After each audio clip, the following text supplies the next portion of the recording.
The 80s era of Nigerian music scene, one name stood behind the hits, not always in front of the mic, but always in control of the soundboard. A quiet genius, a sonic architect, Lemmy Jackson, the man who shaped the sound of an entire decade. He wasn't just a producer, he was the producer, the Nigerian Quincy Jones. And if you danced in Nigeria in the 80s, chances are you were moving to a Lemmy Jackson beat. For most people, he was regarded as the Quincy Jones of Nigerian music because of how prolific he was in the game.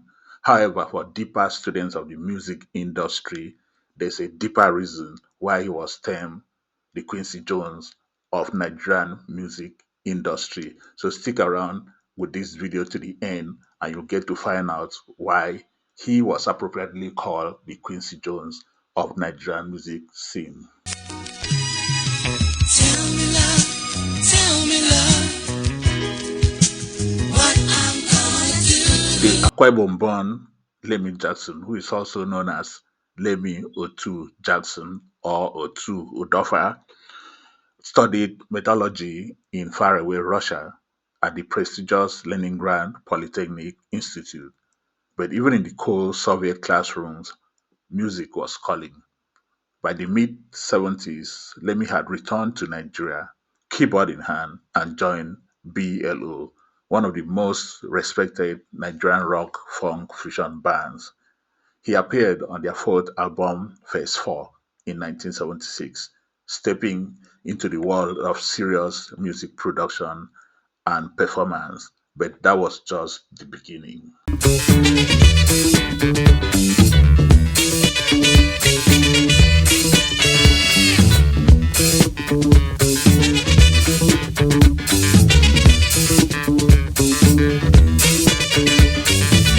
Lemmy didn't just produce music, he built walls, tight grooves, sparkling scenes, disciplined arrangements, and radio-ready pop hooks.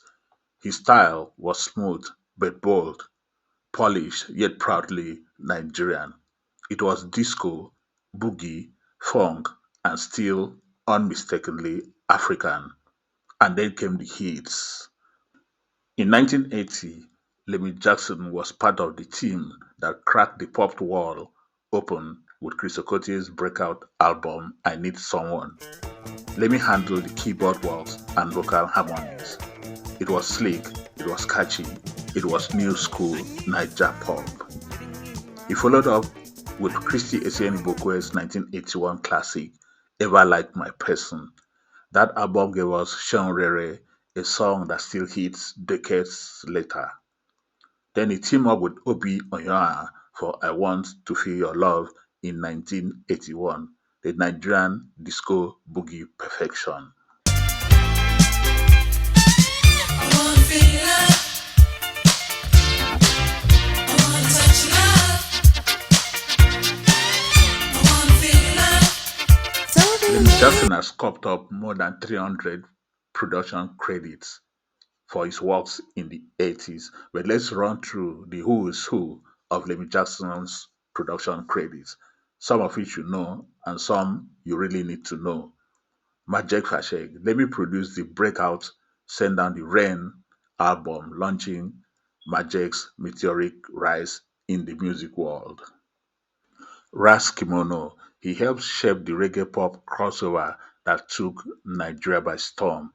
Terracotta, Lamentation for Sodom, a landmark political reggae album, had Lemmy's sonic fingerprints, and this album was the album that actually signaled the beginning of core reggae era of Nigerian music scene. Victor Eshed and the Mandators, he produced nearly their entire catalog except the first two albums. Onyeka Onwenu, he helped refine her early sound, giving her a polished, elegant vibe. Alex O. Lemmy Jackson produced almost everything that Alex O recorded. We also have Evi Edna Ogoli, Emma Ogosi, Oris Wiliki, and the list goes on.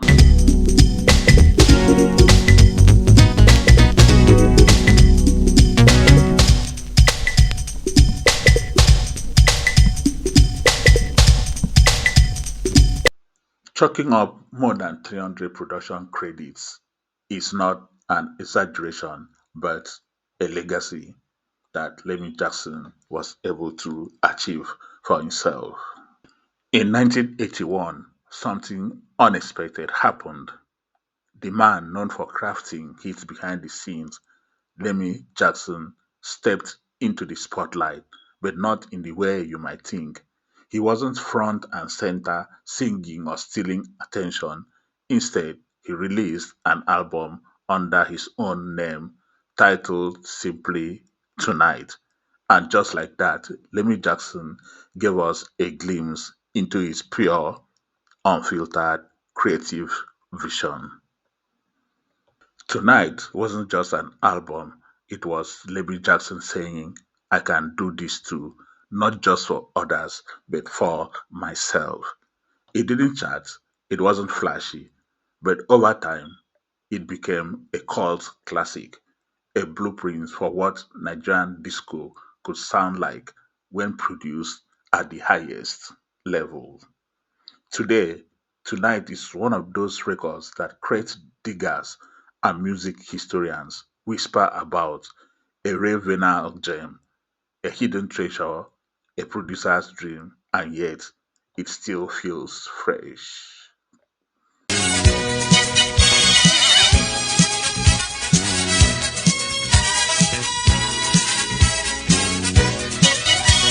I needed someone really special to Recording, Lemmy Jackson packed a mixture of Nigerian and British session experts into the recording, including Luke Tony, the guy on the horns and strings and trumpets, also had Jane James, Rachel, and Simeon Catlin as backing vocals.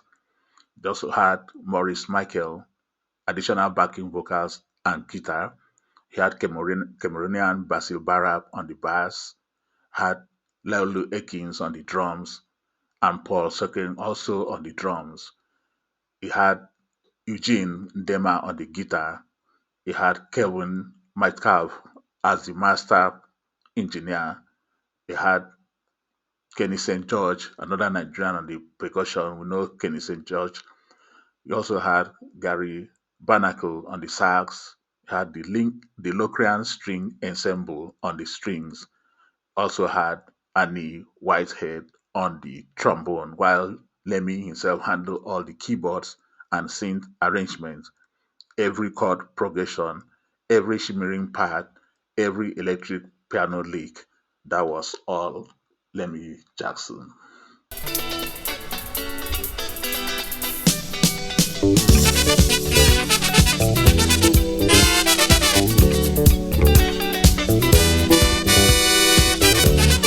Progressing on his career, Lemmy Jackson set up his own recording hub, the Lemmy Jackson Studios, in the heart of Oregon, Ikeja, Lagos. It was more than a studio, it was a nerve center. Artists came through, hits came out.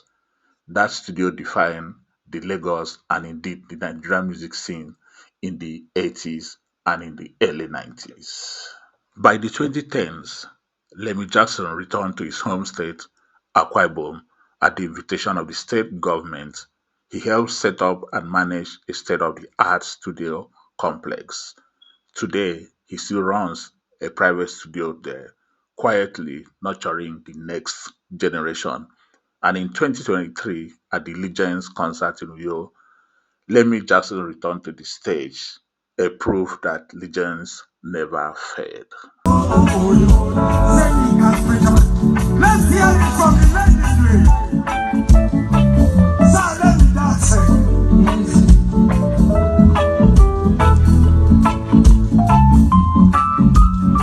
And let's get back to where we started from. At the beginning, we said there's a deeper reason that Lemmy Jackson was regarded as the Quincy Jones of Nigerian music.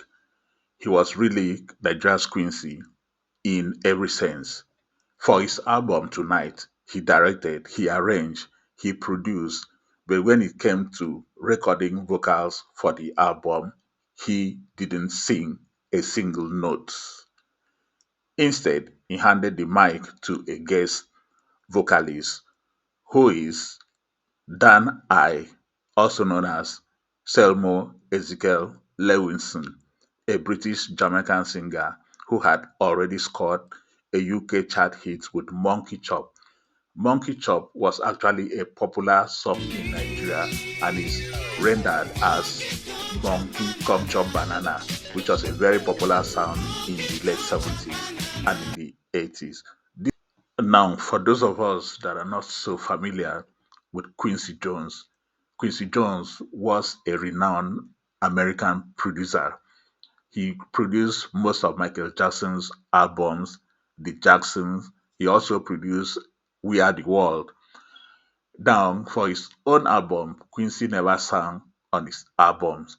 Rather, James Ingram, Tevin Campbell, Patty Austin, Cedar Garrett will do the job for his albums and other vocalists.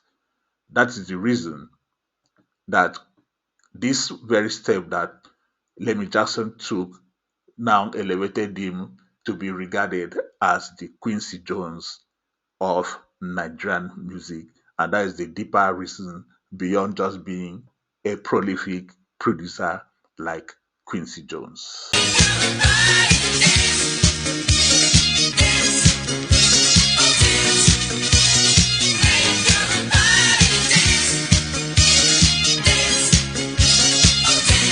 So the next time you hear Lemmy Jackson's name, don't just think of the hits he made for others.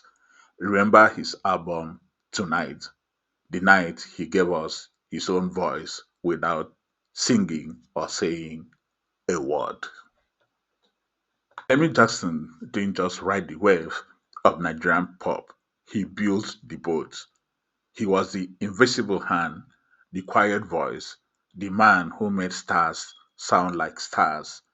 And when Quincy Jones, his mentor, passed away in 2024, Lemmy posted on his Facebook page, I quote, "There is time for everything. You have come and left your permanent mark in the music world. My mentor and colleague, it's hard to say goodbye." Lemmy Jackson has put it the best way he could, but he too has left his own mark on the Nigerian music scene or on African music.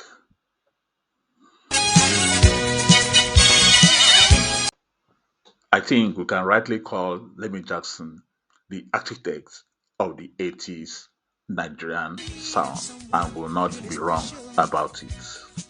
So, thank you so much for watching this episode of Music in My Ears on Lemmy Jackson, which was brought to you by our new podcast called The Men with the Midas Touch, where we talk about the people behind the scene of Nigerian music. Thank you once again for watching. Kindly subscribe to this channel if you enjoy what we are doing and also click the like button. Thank you so much as I sign out for now. Until the next one, peace.